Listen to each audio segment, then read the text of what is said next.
সবাইকে ওয়েলকাম করছি আজকের ভিডিওতে।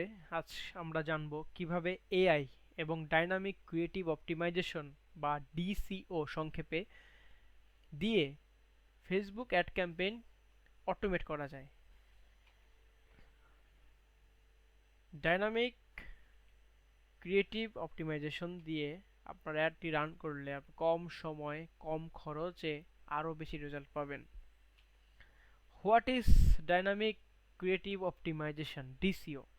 ডিসিও হচ্ছে, ধরেন আপনি এই চারটা ক্রিয়েটিভ দিয়ে অ্যাড রান করলেন, চারটার মধ্যে এনগেজিং রেট বা হচ্ছে এটার বেশি, শুটার বেশি, এটার কম, এটা আরো কম, এটার আরো কম। অ্যালগোরিদম এটা হচ্ছে, এটা মনে করেন, ধরেন যেটা অ্যালগোরিদম মেশিন লার্নিং, ও প্রেডিক্ট করতেছে যে শু মানুষ বেশি মানে প্রোডাক্টটাকে দেখতেছে, এনগেজিং হচ্ছে, তাই পটেনশিয়াল কাস্টমারদের সামনে এই শুটাকেই সে বারবার দেখাবে।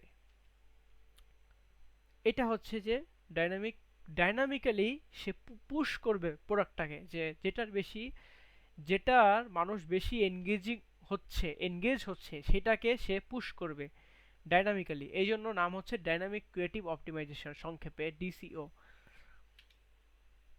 ডাইনামিক ক্রিয়েটিভ অপটিমাইজেশন ফেসবুকের একটা শক্তিশালী টুল, যেখানে আপনি কয়েকটা টেক্সট, ছবি বা ভিডিও বা কল টু অ্যাকশন দিয়ে রাখেন, আর ফেসবুক নিজে থেকে বুঝে নেয় কোন কাস্টমারকে কোন কম্বিনেশনটা দেখাইলে সবচেয়ে ভালো কাজ করবে। যেমন এখানে আপনারা দেখতে পাচ্ছেন ফেসবুক অ্যাড ম্যানেজারের মধ্যে ডাইনামিক ক্রিয়েটিভ অপশনটা অন করা। এখানে লেখা আছে যে automatically find the most effective combination of creative asset. Creative asset বলতে বোঝাচ্ছে যে ওই যে ছবি, ভিডিও, টেক্সট, এগুলো হচ্ছে ক্রিয়েটিভ অ্যাসেট। তো অফ ফর ইউর অডিয়েন্স মানে ও অটোমেটিক্যালি মোস্ট ইফেক্টিভ, কার্যকারী ডিজাইনগুলা বা ছবি ভিডিওকে ও আপনার কাস্টমারের সামনে বা অডিয়েন্সের সামনে প্লেস করবে, দেখাবে। তো মেটা অ্যাড ম্যানেজারের মধ্যে আপনার ডাইনামিক ক্রিয়েটিভটা এভাবে অন করতে হয়। অ্যাড সেট লেভেলে গিয়ে, ক্যাম্পেইনের ভিতর অ্যাড সেট লেভেলে গিয়ে ডাইনামিক ক্রিয়েটিভটা অন করতে হয়, তাহলেই আপনি ওই মাল্টিপল টেক্সট, তারপর ভিডিও, ছবি দেওয়ার, এগুলো হচ্ছে আপনি সুযোগ পাবেন। রিয়েল লাইফ এক্সাম্পল যদি দেখি, ধরেন আপনি একটা নতুন জুতা বিক্রি করছেন, আপনি 3টা হেডলাইন, 2টা ছবি, 2টা সিটিয়ে দিলেন। ডিসিও এইসব মিলিয়ে যদি আপনি এটা অন করেন, ডাইনামিক ক্রিয়েটিভ অপটিমাইজেশন, ওইসব মিলিয়ে অনেকগুলো কম্বিনেশন তৈরি করবে। তারপর এআই দেখে নেবে যে কোন কাস্টমার কোনটা দেখে বেশি ক্লিক করছে বা বেশি এনগেজ হচ্ছে। How AI automate this process? AI এখানেই তার আসল খেলাটা দেখায়। এআই প্রতিটা ইউজারের বিহেভিয়ার দেখে, কে কোন টাইপের কন্টেন্টে ক্লিক করে তা দেখে, কত সময় ধরে সে দেখতেছে এটাও সে মানে মেমোরিতে সেভ করে রাখে, কতটা ইন্টারেস্টিং, এবং আর তার উপর ভিত্তি করে সে ডিসিশন নেয় কোন কম্বিনেশনটা অডিয়েন্সকে দেখাবে। এআই নিজ থেকে এই সব সিদ্ধান্ত নিয়ে থাকে।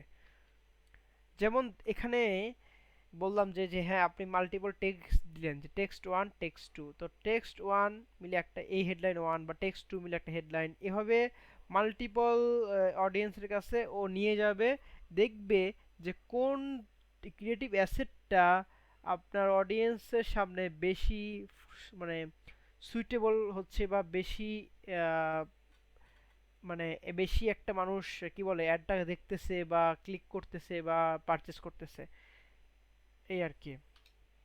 রিয়েল লাইফ ইম্প্যাক্ট: একটা লোকাল কফি শপ ফেসবুকে 5টা হেডলাইন আর 3টা ছবি দিয়ে একটা ডিসিও অ্যাড চালাইলো। 7 দিনের মধ্যে ওদের সিটিআই বেড়ে যায় 48%। This is huge. এখানে আমি একটা রানিং ক্যাম্পেইনের রেজাল্ট ব্রেকডাউন করলাম, যেখানে আপনি দেখতে পাচ্ছেন যে নন ডাইনামিক যেটা, সেইটার পারচেস হচ্ছে 26টা, এবং কস্ট পার রেজাল্ট মানে একটা পারচেস আনতে সে খরচ করেছে $50। আর নিচে যেটা ডাইনামিক সেটা পারচেজ এসেছে 51, আপনার 26 থেকে 51, ডাবল বলা যায়। আর এটা কস্ট পার পারচেজ কিন্তু $32। সো আপনারা ডিফারেন্সটা বুঝতেই পারছেন। এখন dynamic versus non dynamic Facebook added performance সামারিটা ওই যে মাত্র দেখলাম যে হ্যাঁ, ডাইনামিক ক্যাম্পেইনে 96% বেশি পারচেজ এসেছে। আপনারা দেখেছেন যে 51 versus 26, is huge. Cost per purchase কমেছে 35%, $0.50 থেকে কমে একটা পারচেজ আনতে খরচ করতেছে, আগে খরচ করতো $50, এখন খরচ করছে $32।